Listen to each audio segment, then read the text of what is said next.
मझधार। गुरु बिन कौन लगावे पार, गुरु बिन कौन लगावे पार। जकड़ कर पकड़ाइन संसार, नाम बिन कौन करे निर्वार। नाम बिन कौन करे निर्वार। नाम का किया न कुछ आधार, नाम का किया न कुछ आधार। गुरु संग किया न अब के प्यार, गुरु संग किया न अब के प्यार। करम का बहुत उठाया भार, करम का बहुत उठाया भार। काल ने खाया सबको झार, काल ने खाया सबको झार। साथ कोई किया ना अपना यार, साथ कोई किया ना अपना यार। दे हमें किया बहुत अहंकार, दे हमें किया बहुत अहंकार। कुमति वश मर में बारंबार, कुमति वश मर में बारंबार। सुमति का किया अनेक विचार, सुमति का किया अनेक विचार। देह संग रही ना कुछ होशियार, देह संग रही ना कुछ होशियार। हुई अब गाफिल भोगन लाग, हुई अब गाफिल भोगन लाग। कहूँ राधा स्वामी तो है पुकार, कहूँ राधा स्वामी तो है पुकार। पकड़े अब चरण तोहार संभाल, पकड़े अब चरण तोहार संभाल। फंस गई सूरत मझधार, गुरु बिन कौन लगावे पार, गुरु बिन कौन लगावे पार।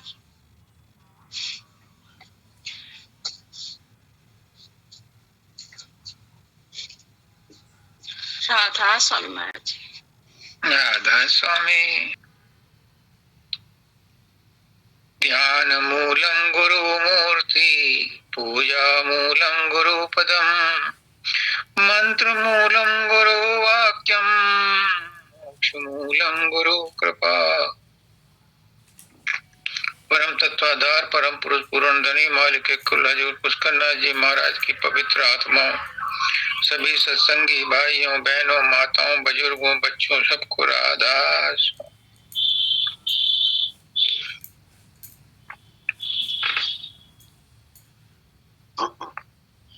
अभी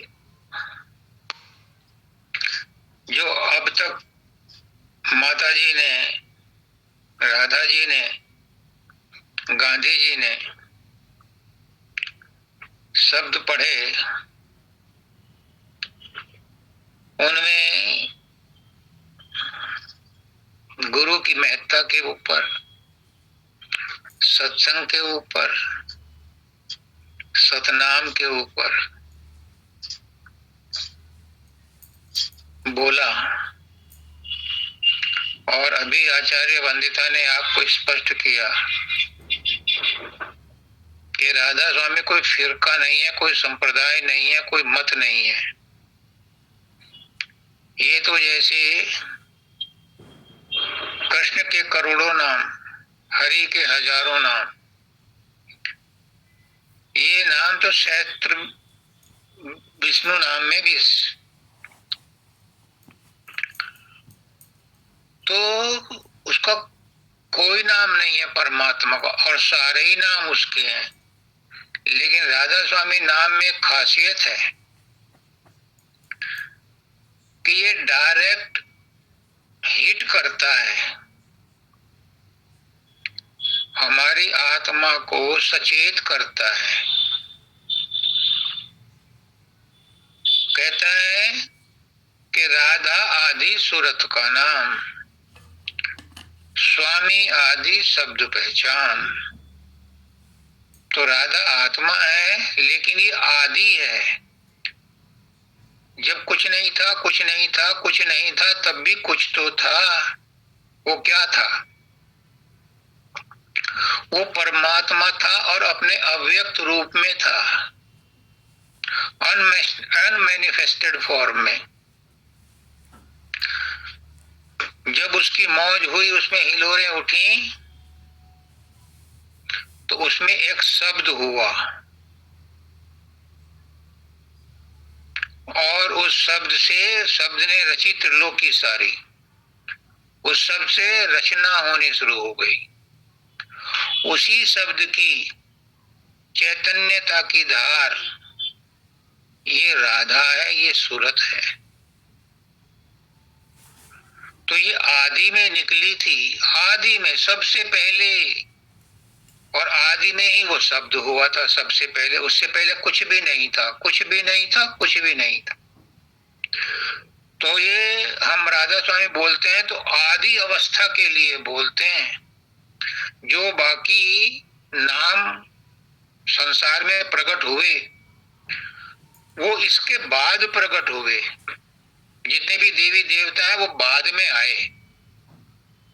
ये ओरिजिनल शब्द हुआ, वो शब्द हुआ, और उससे जो गूंज निकली वो राधा निकली।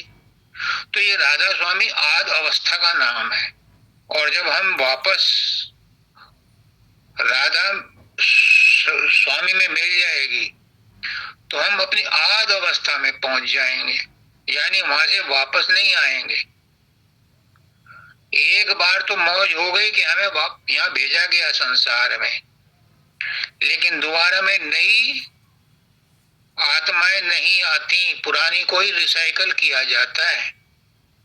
नई आत्मा कोई नहीं आई या न आएगी, पुरानी ही चोले बदल बदल करके कभी भैंस बन गए, कभी कुत्ते बन गए, कभी बिल्ली बन गए, कभी आदमी बन गए, कभी जानवर बन गए, कभी पक्षी बन गए, कभी कीड़े बन गए, कभी मकोड़े बन गए।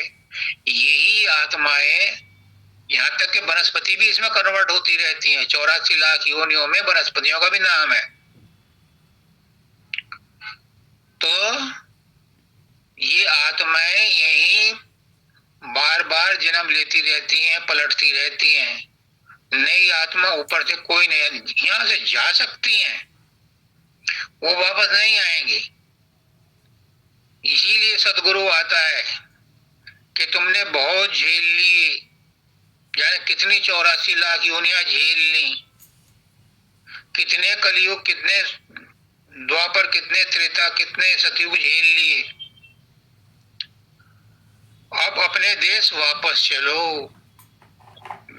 तो अभी आचार्य राधा ने कहा कि वो बंधन मुक्त होता हुआ भी बंधन में आता है। हम जैसे बंधुओं को चिताने के लिए कि इस देश में सुख शांति नहीं है, तुम अपने देश में चलो जहां सुख शांति है, जो तुम्हारा निज देश है, अपने घर चलो।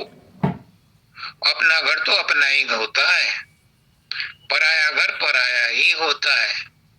पराये देश में, पराये घर में कितने दिन रहोगे? कब तक किराया देते रहोगे? अपने घर चलो, वहां सब आराम और सुविधाएं हैं। लेकिन सदगुरु की बात को भी कोई इम्पोर्टेंस नहीं देता और दुखी होकर के इस दुखालय में ही रहना चाहते हैं। अब इन्होंने कहा कि गुरु का पता बता दो। जब नाम और रूप है तो उसका भी बता दो। गुरु का पता कैसे पता चलेगा तुम्हें? परमात्मा का पता चला किसी को आज तक? नहीं चलता। लेकिन जितने भी रंग रूप हैं, जितना भी प्राकट्य है, ये सब परमात्मा का ही है। सबको परमात्मा मानो। लेकिन किस किस को मानोगे? संसार तो बहुत बड़ा है। तो गुरु कहता है कि तुम्हारे जो परिवार में है उनको परमात्मा मान लो, उनकी सेवा कर लो, या फिर परमात्मा का निज रूप सतगुरु आया हुआ है उसको प्रेम कर लो, उसको परमात्मा मान लो, तो तुम्हारा उद्धार हो जाएगा, तुम्हें मंजिल मिल जाएगी।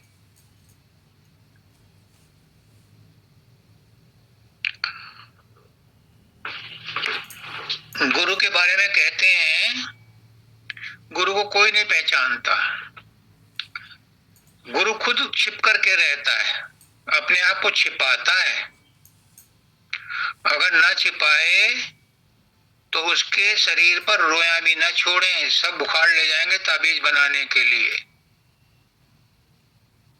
इसलिए गुरु छिप कर रहता है। फिर गुरु की पहचान करने के लिए क्या कहते हैं? पानी पियो छान और गुरु करो पहचान। जैसे पानी को छान कर पीना चाहिए, आजकल तो आरओ लग गए, लेकिन पहले कहते थे कि पानी को छान करके पियो। ऐसे ही गुरु करने से पहले गुरु को पहचान लो, खूब ठोक बजा लो। जब 10 रुपए का घड़ा बाजार से लेने जाते हैं तो उसे टक्की मार के देखते हैं कि ये पक्का है कि नहीं, इसमें कोई छेद तो नहीं, झोझरा तो नहीं है ये। ऐसे ही गुरु को परख लो। जब गुरु को परख लोगे, उस पर विश्वास हो जाएगा, फिर उसे छोड़ना मत। चाहे कैसा भी गुरु छांट लिया आपने। वैसे एक बात बता दूं, तुम गुरु की पहचान ले कौन सी बैटरी से करोगे? क्या पैमाना है तुम्हारे पास गुरु को पहचानने का, उसकी काबिलियत को जानने का? अगर तुम किसी से पूछोगे कि भाई मुझे अच्छा गुरु बता दो, तो किसी ठग के पास पहुंच जाओगे। और तुम्हारे पास इतनी काबिलियत नहीं कि तुम गुरु की परीक्षा ले सको, क्योंकि एमए की परीक्षा हाई स्कूल का टीचर नहीं ले सकता। तो गुरु बताता है कि मेरी पहचान कैसे करोगे?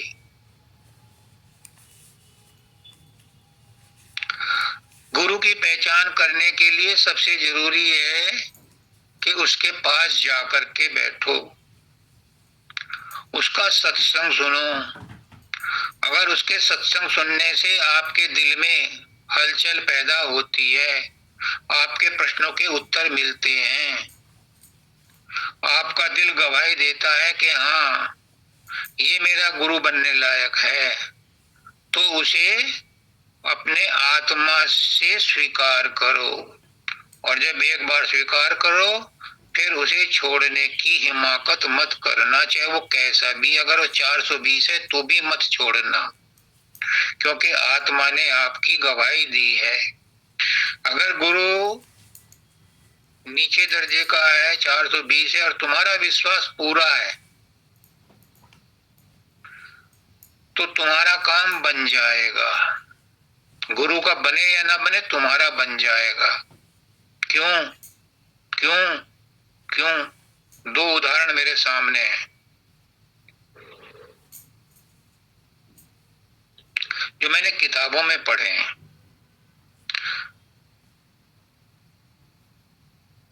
ये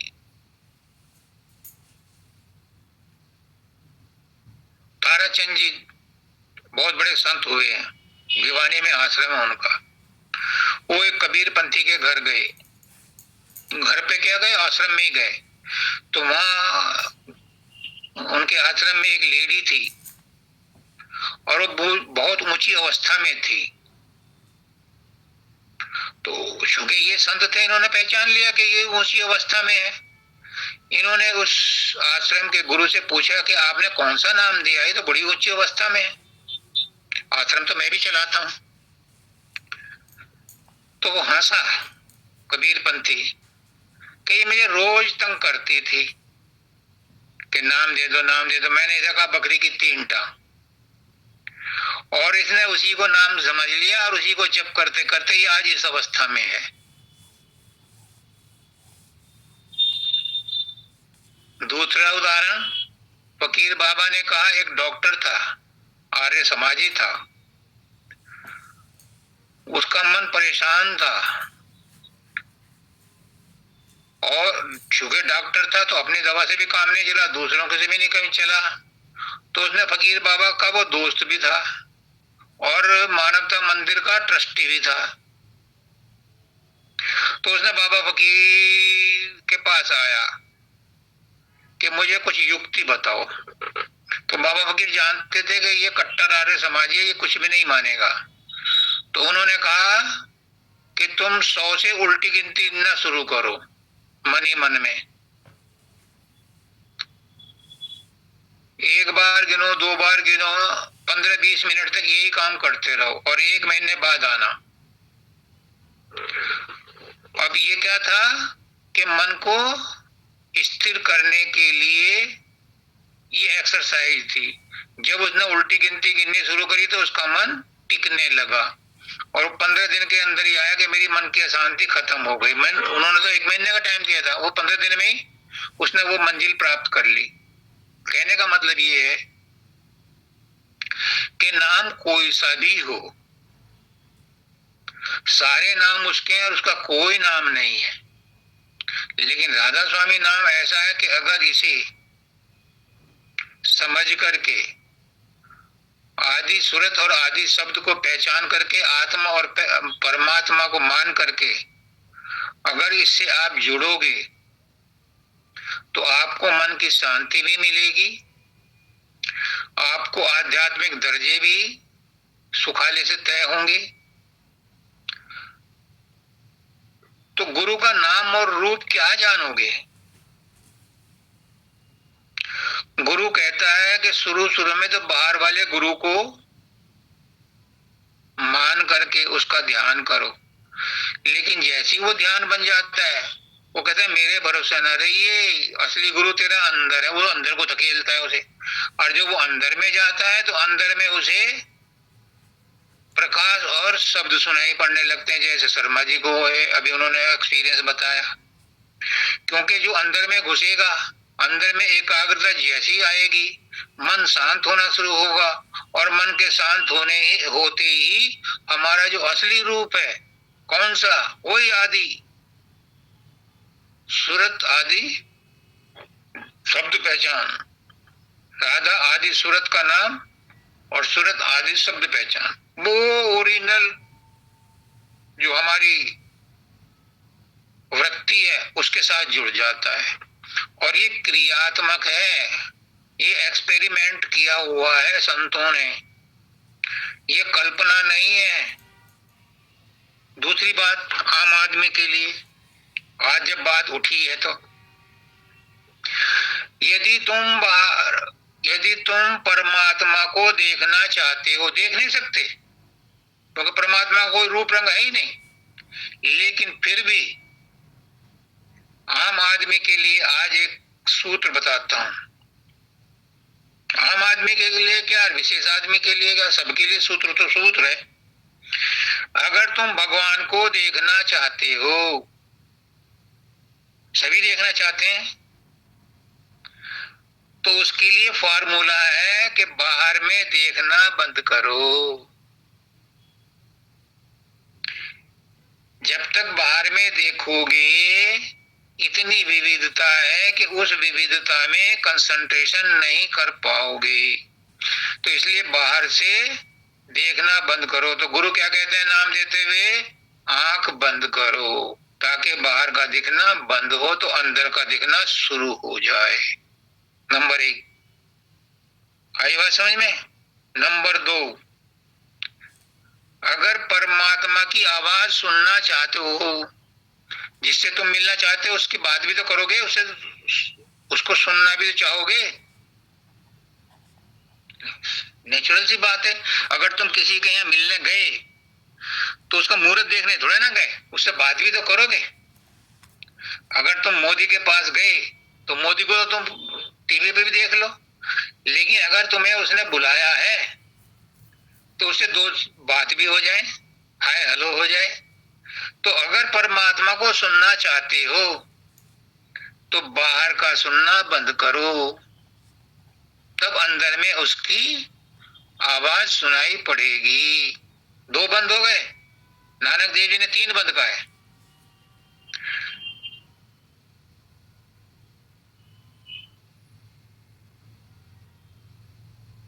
नानक सुन समाधि में नहीं शाम नहीं भोर, और क्या है वो,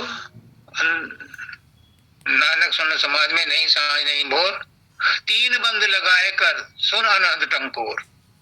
तीसरा बंद और रह गया। अगर तुम उसे जानना चाहते हो, अगर तुम परमात्मा को जानना चाहते हो, तो बाहर का जानना बंद करो, बाहर की बकबक बंद करो।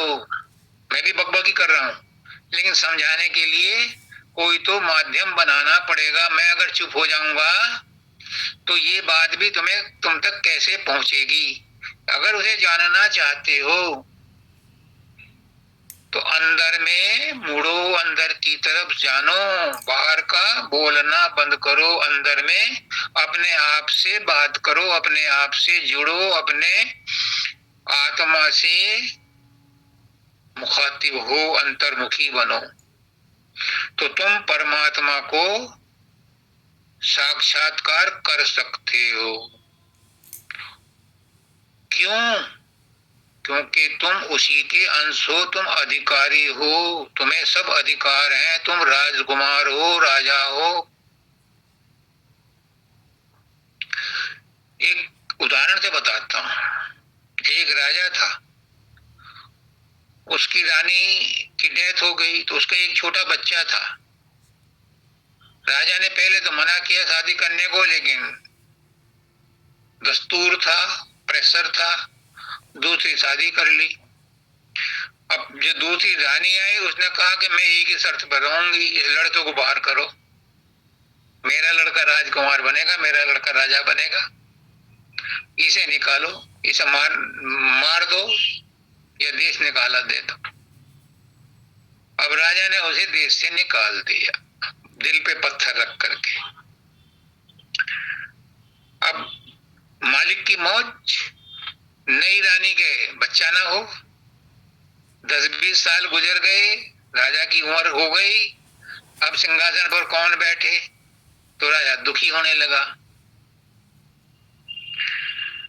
तो फिर उसने अपने मंत्री को बुलाया जो बहुत बुजुर्ग था, और उसे अपनी बात बताई। उसने कहा मैं आपका दर्द समझता हूं, आप चिंता ना करो, मैं 15-20 दिन के अंदर वापस लौट के आता हूं उसे लेकर के।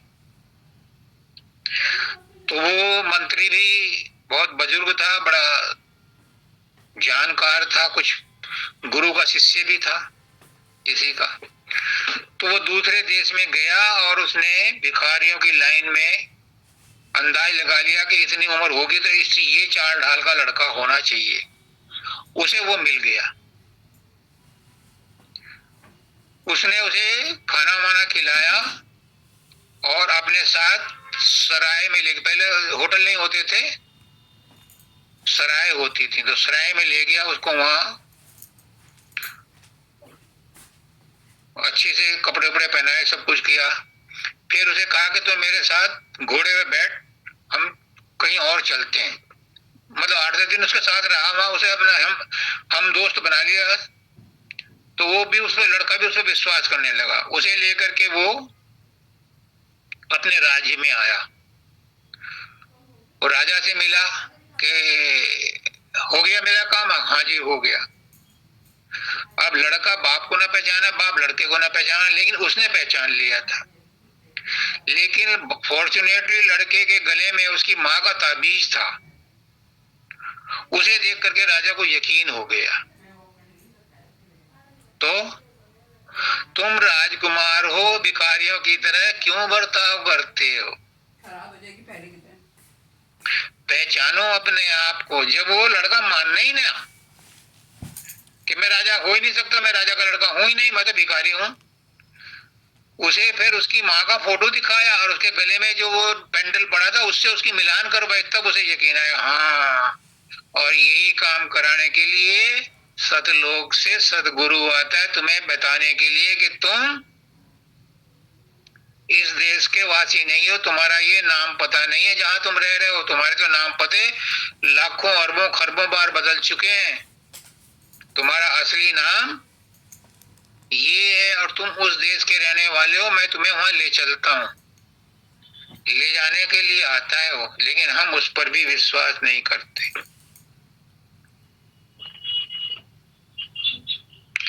अच्छा चलो, उसे तो विश्वास हो गया, वो तो राजा बन गया।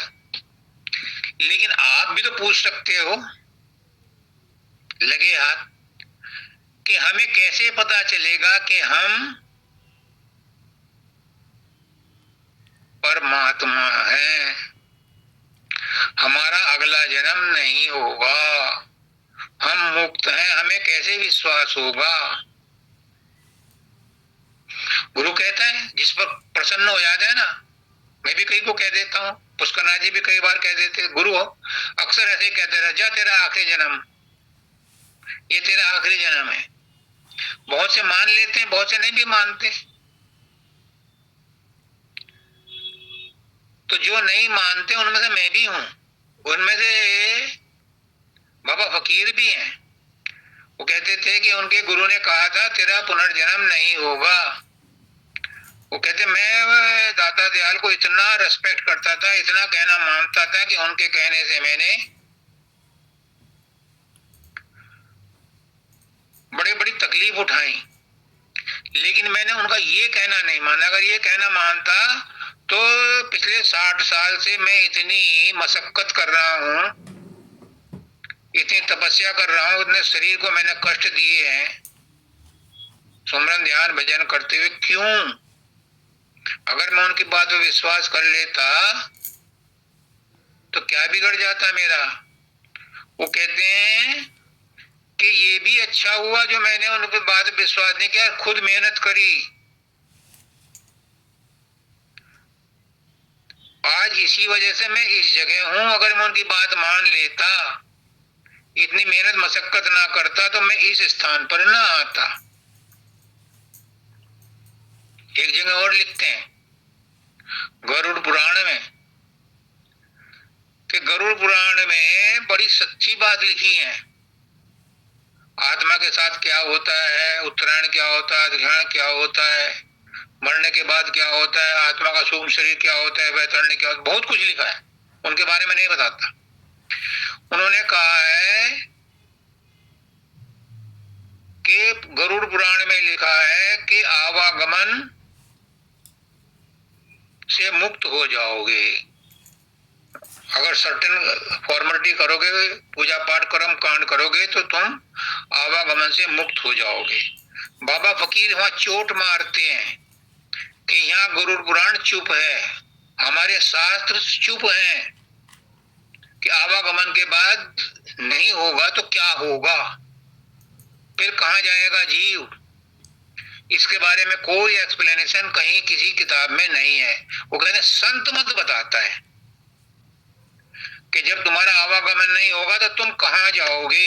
ये बात संत मत बताता है और कोई नहीं बताता। आवागमन नहीं होगा ये तो बहुत लोग बताते हैं, लेकिन आवागमन नहीं होगा तो जीव कहाँ जाएगा, वो आत्मा कहाँ जाएगी, ये संत मत बताता है। और वो जो राजा ने कहा है कि जहां से हम आए थे शुरू में, संत मत कहता है तुम वहीं जाओगे, फिर वहां से वापस नहीं आना। आवागमन के बाद वो रास्ता, वो डोर, वो दरवाजा, वो मकान हमें जाना है। तो जिनका आखिरी जन्म नहीं होगा वो कैसे विश्वास करें? क्योंकि गुरु कहता है जब तक न देखो अपने नैना तब तक न मानो गुरु के बहना। तो हम कैसे विश्वास कर लें कि हमारा अगला जन्म नहीं होगा? हमारे अंदर कितने सींग निकलेंगे, कितने हाथ पैर हो जाएंगे, हमारे में क्या क्या परिवर्तन आ जाएगा, पूंछ कितनी लंबी हो जाएगी जब हम आवागमन से बच जाएंगे। तो गुरु कहता है ये कुछ नहीं होता। आवागमन से बचने का ये मतलब नहीं है, और ये भविष्य का सौदा भी नहीं है। ये तो कैश ट्रांजैक्शन है, नकद का सौदा है। इसी जन्म में देख लो और अपने आप से पूछ लो। टेस्टिंग पॉइंट मैं बता देता हूं कि किन पॉइंट पर आप अपने आप को जज करो और अपने आप ही अपने मार्क्स दो और फिर पता करो कि आपका अगला जन्म होगा कि नहीं होगा। पहला है उसमें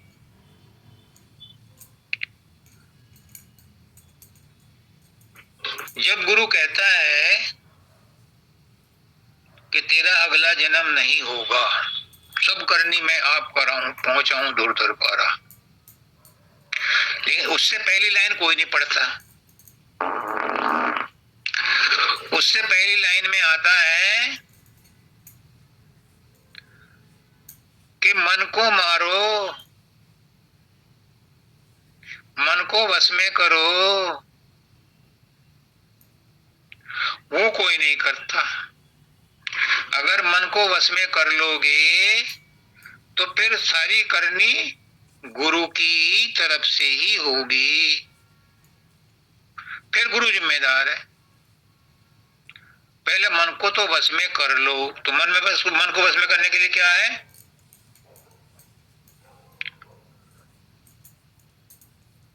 कि वो ये देखे कि क्या उसका गुरु पर 100% विश्वास है, प्रेम और श्रद्धा पक्की है। अगर नहीं 0.1% भी डाउट है तो गुरु ने जो आश्वासन दिया है, गुरु ने जो आशीर्वाद दिया है वो फलित नहीं होगा, क्योंकि तुम्हारा अपना विश्वास ही नहीं है। तो गुरु जबरदस्ती किसी को कुछ नहीं देता, तुम्हारा विश्वास ही गुरु से वो चीज खींच लेता है। ऐसे ही जब नामदान की बात आएगी, किसी दिन बताऊंगा कि नामदान दिया नहीं जाता, मनोज जी, नामदान दिया नहीं जाता, नामदान लिया जाता है, छीना जाता है। इतना डेडिकेटेड हो जाए, इतना डेडिकेटेड हो जाए कि गुरु मजबूर होकर के उसे नामदान दे दे। और फिर देने से ही काम नहीं चलता, उस नाम की कमाई करनी पड़ती है, तब नामदान होता है। नामदान एक अवस्था है, नाम एक अवस्था है। ये राधा स्वामी नाम नहीं है। ये तो ऐसा है जैसे बच्चे का स्कूल में एडमिशन करा दिया, नर्सरी में, उसके बाद तो पढ़ाई करनी पड़ती है। जब पढ़ाई करते हैं तब वो एग्जाम दे करके BM में पास करता है। वो जो अवस्था है, चौथी अवस्था, वो नाम की अवस्था है। ये तो नाम बच्चों के लिए है, खेलने कूदने के लिए, साधन अभ्यास के लिए, मन को समझाने के लिए, मन को वश में करने के लिए बताया जाता है। तो अगर अगर अगर आपके अंदर काम, क्रोध, लोभ, मोह, अहंकार, ईर्षा, द्वेष, वासना, तृष्णा, कामना, ये घट गए या घट रहे हैं, पूरी तरह तो समाप्त नहीं होंगे, लेकिन घट रहे हैं, घट गए हैं, तो समझना कि तुम्हारा पुनर्जन्म नहीं होगा। ये टेस्टिंग पॉइंट है। तुम समझो, अपने आप मार्क्स दो अपने आप, लिस्ट बहुत लंबी है, लेकिन अपने आप मार्क्स देना शुरू करो, ये मुझ पे लागू होता है, ये लागू होता है, ये नहीं हुआ, ये नहीं हुआ, ये नहीं हुआ। अपने आप देखो, फिर तुम्हें पता चलेगा कि तुम कहाँ स्टैंड करते हो। किसी से नफरत करते हो, किसी से द्वेष करते हो, किसी की चुगली करते हो, किसी की उन्नति से जलते हो। अब आज हमारे सामने एक डेथ हुई, हमारी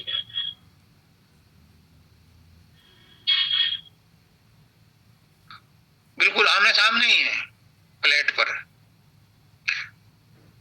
कुछ लोग गए, कुछ नहीं गए। लड़का यहाँ था नहीं, वो तो उसकी वाइफ भी नहीं थी, वो भी नहीं गए।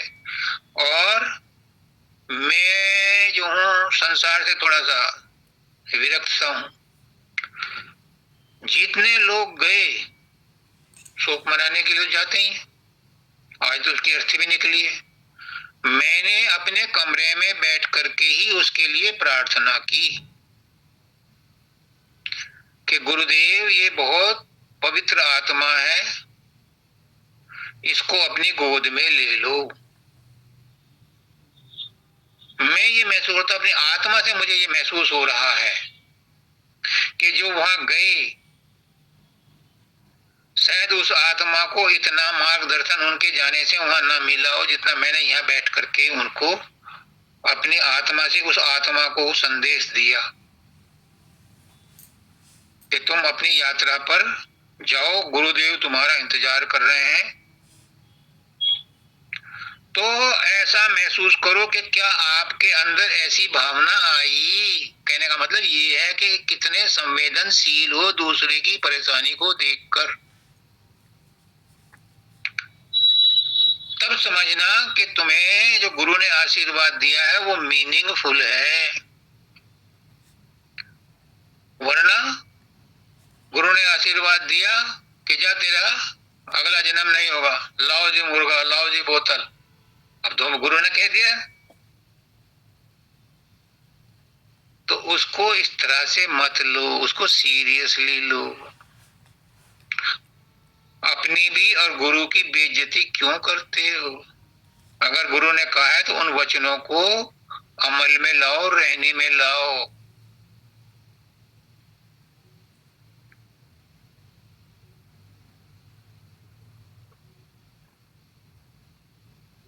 फिर अभी राधा ने कहा कि फंस गई सूरत मझधार। आई तो थी सैर सपाटा करने, घूमने फिरने के लिए, लेकिन यहाँ का वातावरण इतना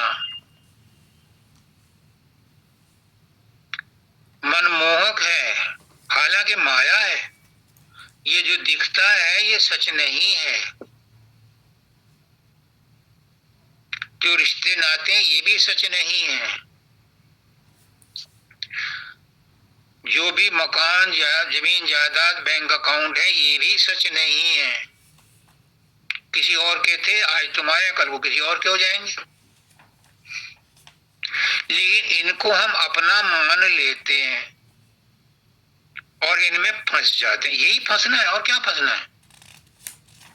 पहले तो हम शरीर में है, शरीर को ही अपना मान लेते हैं, जबकि शरीर अपना है ही नहीं। अगर शरीर अपना होता तो इसमें दुख क्यों आते, ये हमारा साथ क्यों छोड़ता। आज जैसे मैंने सामने बताया ना कि आज डेथ हुई है, अगर तो वो शरीर उनका होता तो वो क्यों छोड़ के जाती है आत्मा को, शरीर, या ये आत्मा क्यों छोड़ के जाती है शरीर को। क्योंकि शरीर आत्मा नहीं है, सूक्ष्म शरीर भी आत्मा नहीं है। आत्मा तो अजर अमर अविनाशी है। लेकिन इनके प्रलोभन में, इनके साथ रहते रहते अपने आप को शरीर मानने लगी। हाय, आज तो मेरे चोट लग गई। कहाँ लग गई भाई? पैर में लग गई। इसका मतलब पैर अलग है, तू अलग है, पर कोई बात को गौर नहीं करता। आज मेरे सिर में दर्द है, इसका मतलब सिर अलग है और मैं अलग हूं। आत्मा को दर्द नहीं है, सिर में दर्द है, चोट पैर में लगी है। तो मैं उससे अलग हूं, मैं उसकी साक्षी हूं। यही बताने के लिए गुरु आता है। गुरु सोच ही बदलता है और कुछ नहीं करता। लेकिन गुरु की सोच में अपनी सोच मिला दो तो तुम क्या हो जाओगे? तुम गुरु ही हो जाओगे।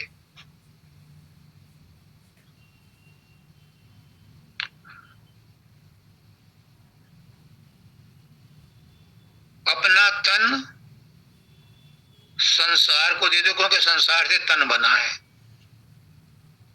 अपना मन मन वाले गुरु को दे दो। अपनी आत्मा परमात्मा को दे दो और अपने आप साक्षी बने रहो कि मैं इनका भी साक्षी हूं। तो फिर आवागमन नहीं होगा, नहीं होगा, नहीं होगा, मेरी जिम्मेदारी। पर अगर ये नहीं हुआ तो कोई गारंटी नहीं है, फिर नहीं आवागमन, फिर हो या ना हो मेरी कोई गारंटी नहीं। फिर तो आपके कर्म, आपकी भावना, आपके प्रारब्ध जो करा लें आपसे, फिर वो लागू होगा। लेकिन गुरु ने अगर आशीर्वाद तुमको पहले दे रखा है तो मैं उसकी पुष्टि करता हूं। अगर तुम अपने मन को, अपने तन को, अपने शारीरिक बोधभानों को, मानसिक बोधभानों को, आत्मिक बोधभानों को संबंध विच्छेद कर लो, अपने आप से जुड़ जाओ, अपने अंदर में शब्द और प्रकाश में चले जाओ। तुम्हारा सेल्फ जो है वो शब्द है, तुम्हारी आत्मा का सेल्फ जो है वो प्रकाश है, क्योंकि प्रकाश से ही वो पैदा हुई है। आत्मा प्रकाश रूप है और सूरत विशुद्ध आत्मा, विशुद्ध आत्मा को सूरत कहते हैं, वो शब्द रूप है।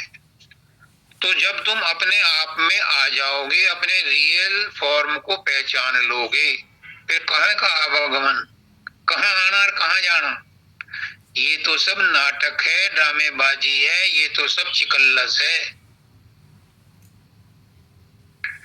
जहां आसक्ति होती है, जहां मन में वासना होती है, उसी वासना के अनुसार आत्मा को बार बार जन्म लेना पड़ता है।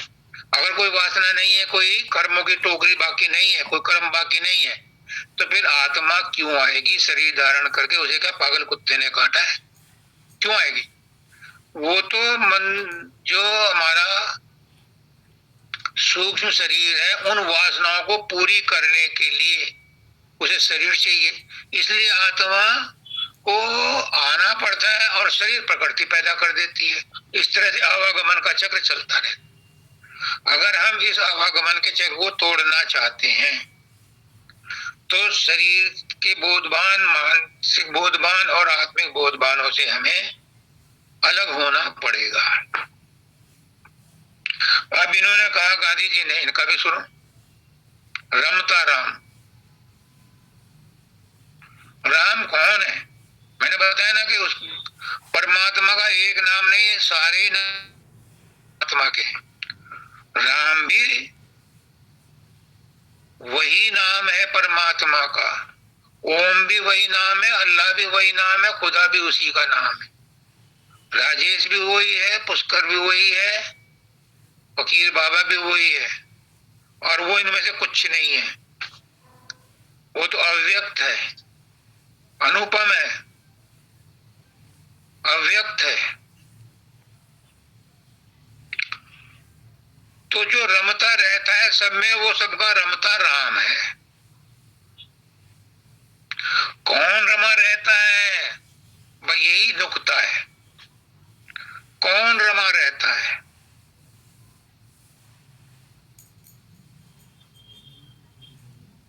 शरीर तो जड़ है,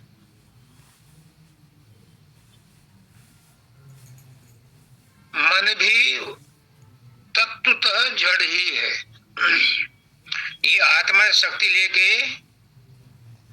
सब फंक्शन करता है। तो चैतन्य कौन है?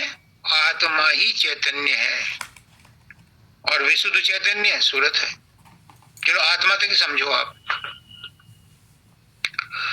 तो आत्मा ही चैतन्य है और ये दोनों जड़ हैं। इनके साथ जब वो मिल गई आत्मा, तो जड़ चेतन की ग्रंथि बन गई, और उस जड़ चेतन की ग्रंथि में उस रमते हुए को पता नहीं चला कि कौन रम रहा था। भूल गए उसे। वो रमने वाला राम वो आत्मा ही है। जब राम ने रावण को मारा लंका में, तो उसकी आत्मा निकल के रावण की और रामचंद्र जी के अंदर समा गई। क्यों? क्योंकि ये उन्हीं की आत्मा थी। हम सब उसी की आत्मा, उसी में समा जाएंगे। लेकिन क्यों नहीं समाते? क्योंकि हम फंसे हुए हैं संसार में। रावण बहुत बड़ा ज्ञानी था। उसने जानबूझ करके राम से दुश्मनी इसलिए ली थी कि मैं भक्ति तो कर नहीं सकता, इतने दिन से मैं राक्षस हूं और मैंने इतने उपद्रव किए हैं, तो इनसे दुश्मनी मोल ले करके इनके हाथ से मरूंगा तो मैं सीधा इन्हीं के लोक को जाऊंगा। उसके मन में दूसरा कोई और इच्छा नहीं थी। इसलिए अंतिम इच्छा उसकी थी कि मैं राम में समा जाऊं। राम में समा गया। बाली ने भी ऐसा ही किया, कंस ने भी ऐसा ही किया, उसके अंदर समा गए। तो आपकी क्या इच्छा है? आप खुद अपने आप, वही मैंने कहा ना, सेल्फ टेस्ट करो अपने आप को कि आपकी क्या इच्छा है। अंत समय में क्या बनने की इच्छा है? दोबारा जन्म लेने की इच्छा है तो दोबारा जन्म लोगे।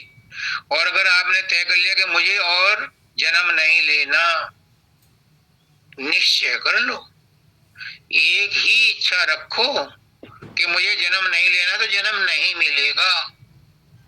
लेकिन अगर मिक्सअप कर दिया, उसकी कोई गारंटी नहीं। जो किन्नर होते हैं, न्यूट्रल जेंडर वाले, ये इनका कारण एक बाबा फकीर ने बताया यही होता है कि वो अनडिसाइडेड होते हैं लास्ट मोमेंट तक भी कि मैं स्त्री बनूं कि पुरुष बनूं। इसलिए वो जैसा भी हमने मिक्स्ड रिएक्शन थे हमारे, वही फलीभूत हो गए। आजकल की संख्या बढ़ती जा रही है क्योंकि सब अनडिसाइडेड हैं, एक तरफ नहीं है।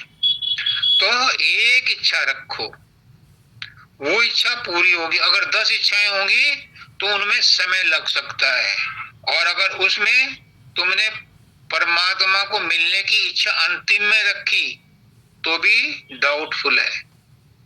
अगर पहली इच्छा बनाओगे तो हो सकता है, चांसेस हैं कि वो फलीभूत हो। सब कुछ तुम्हारे हाथ में, चॉइस इज योर्स। डिसीजन आपने लेना है कि तुम्हें क्या करना है। अगर तुम्हें राम में मिलना है, राम भी वही है, तो फिर रमना पड़ेगा। किसमें? संसार में रमोगे तो संसार में आओगे, और इष्ट में रमोगे तो इष्ट बन जाओगे। अब आप तय कर लो कि आपको किसमें रमना है। पढ़ो जरा इसको दोबारा से, गांधी जी।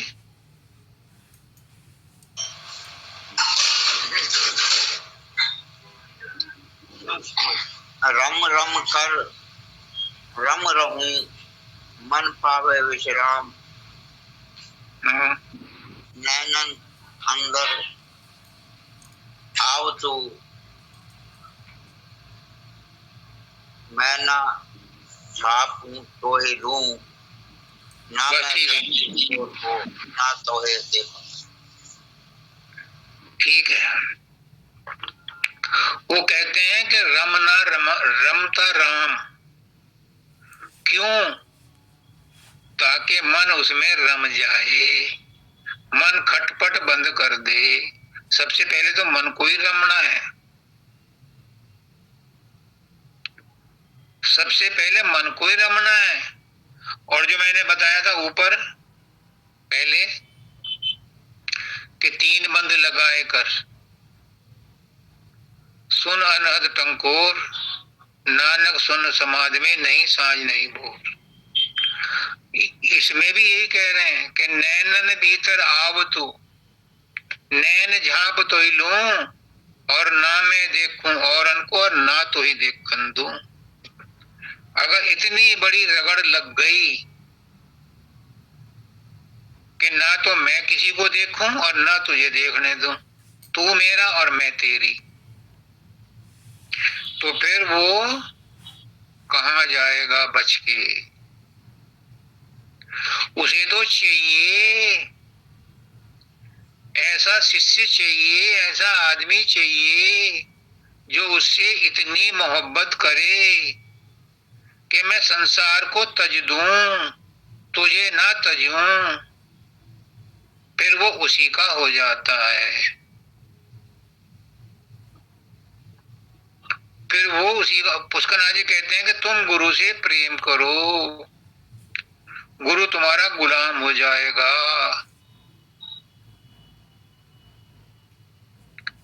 वो तो यहां तक कहते हैं तुम कुछ मत करो, गुरु से प्रेम करो,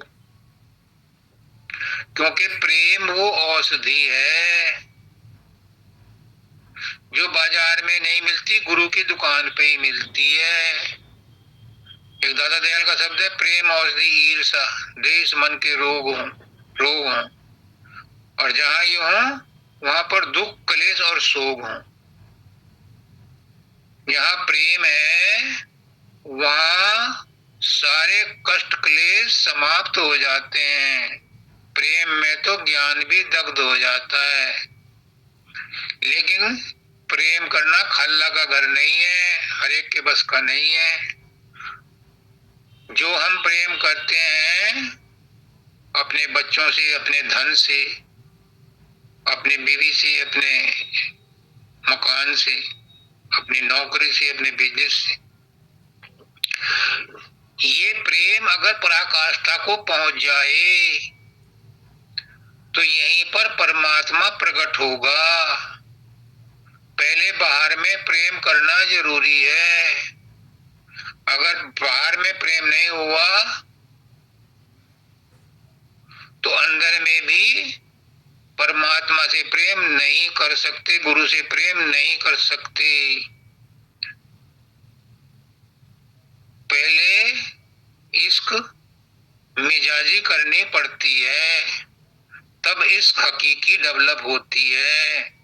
तो गुरु कहता है पहले मुझसे प्रेम करो, और फिर कुछ दिन बाद कहेगा जब तुम मुझसे इतना प्रेम करोगे, इतना प्रेम करोगे कि तुम अपना तन मन भूल जाओगे, तो फिर कहेगा अब इस प्रेम को अंदर मोड़ ले, क्योंकि गुरु तो मरने वाला है, गुरु का शरीर तो छूट जाएगा। और प्रेम नहीं छूटेगा तो अंदर वाले गुरु से उसका नाता जोड़ देता है। शरीर तो शिष्य का भी छूटेगा और गुरु का भी छूटेगा। शरीर से प्रेम पहली स्टेज में करना जरूरी है, फिर वो प्रेम अंदर में होगा, हकीकी बन जाएगा।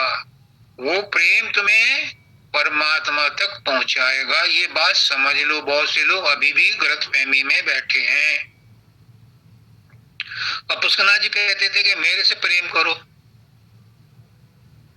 वो सही कहते थे, लेकिन आज वो शरीर में नहीं है तो क्या करोगे? वो कहां से आएंगे शरीर?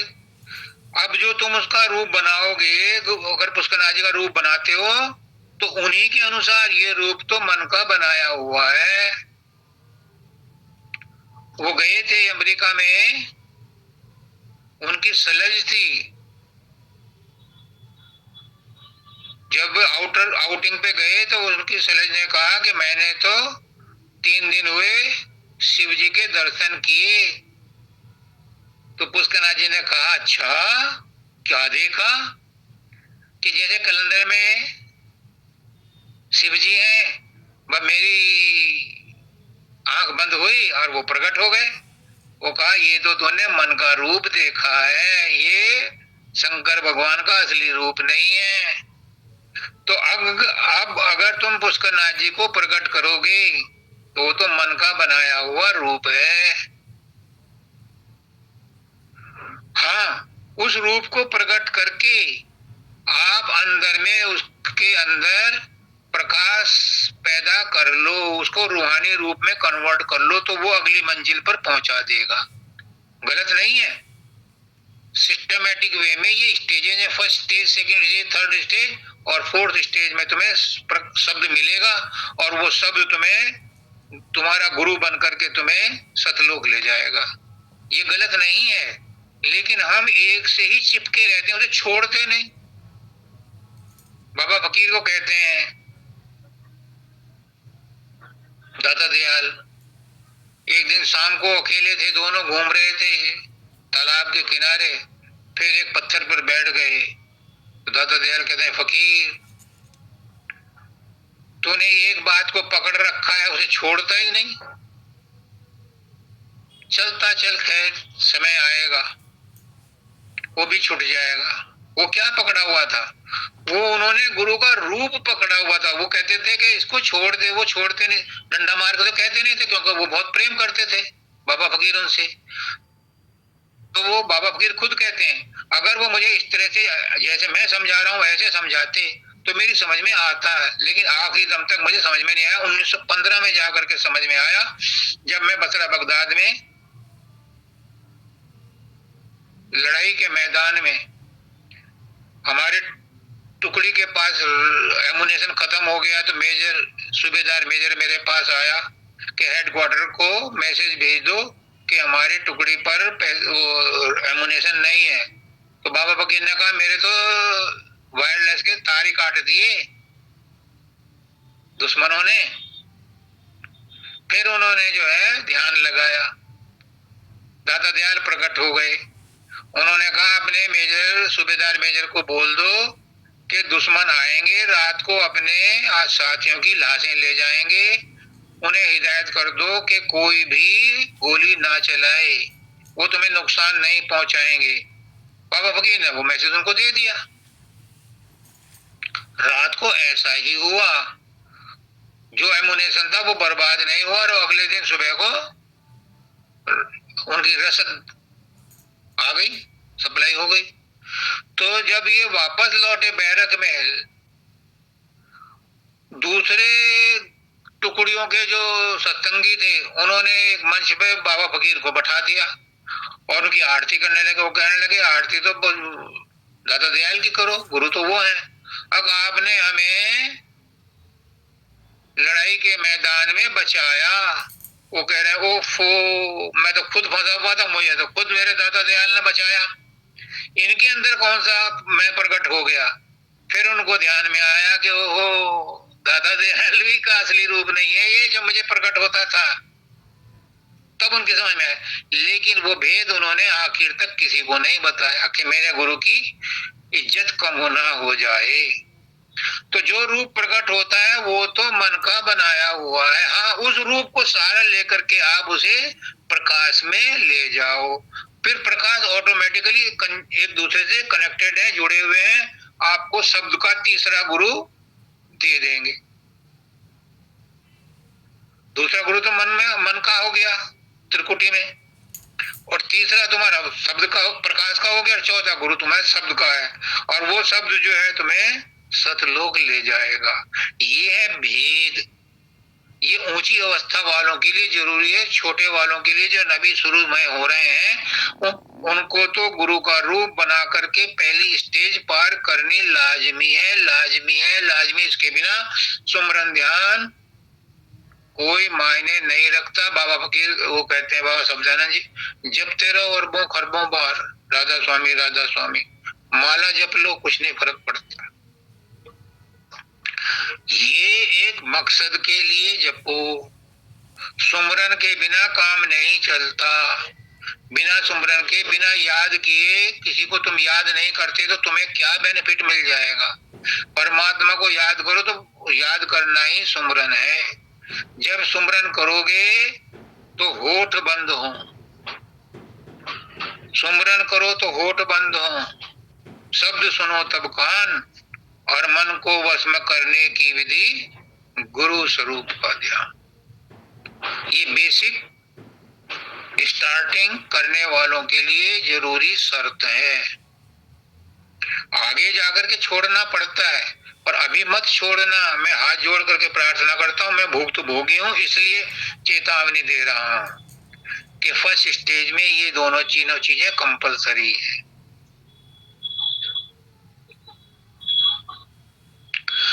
नैनन भीतर आवतु, नैन झांप तो ही लूं और ना मैं देखूं औरन को और ना तो ही देखन दूं। कितना बढ़िया रिश्ता है, मैं तेरी और तू मेरा, न मैं किसी और की सोचूं ना तुझे सोचने दूं। बैठ जाओ टकटकी लगा करके गुरु के सामने, गुरु का देख आंख और माथा, गुरु का रूप रहे तिन साथा। जो टकटकी लगा के देखता है तो वो मेरे साथ हुआ था, मैं ऐसा ही करता था। जब मैं सत्संग में जाता था तो मानव दयाल जी के चेहरे पर टिका देता था और गजेंद्र जी ये कहते थे कि ये लड़का कौन है जो महाराज जी को इधर उधर किसी की तरफ देखने नहीं देता, क्योंकि जब इसकी निगाह उनसे टकराती है तो फिर वो भी मजबूर हो जाते हैं इसी को देखने के लिए। वो मुझे नहीं जानते थे, मैं उन्हें नहीं जानता था। बाद में हमें पता चला कि ये हमारे एनपीएस त्यागी जी के बड़े भाई, छोटे भाई हैं, और तब उनको पता चला कि ये बैंक में नौकरी कर रहे हैं। लेकिन शुरू में यही सोचते थे कि ये कौन है जो इतनी गहराई से महाराज जी के माथे को देखता रहता है। तो ऐसा मजबूर कर दो कि ना तुझे देखने दो किसी और को, ना मैं किसी और को देखूं। जब दोनों एक मत के हो जाएंगे तो फिर गुरु मत का हो जाएगा। फिर गुरु मजबूर होकर के दया दृष्टि करता है। दया दृष्टि और कोई नहीं है। दया दृष्टि का मतलब ही ये है कि जब गुरु किसी पर प्रसन्न हो जाए तो जब वो अपने मन से प्रसन्न होकर के किसी को कुछ आशीर्वाद दे दे तो वो दया मेहर हो गई। और दया दृष्टि क्या है? जब वो प्रेम से किसी के ऊपर निगाह डाल दे, ऐसे जिसने उसे प्रसन्न कर लिया। ये छोटी छोटी बातें हैं लेकिन बड़ी इंपॉर्टेंट है। तो आज का काम पूरा हो गया।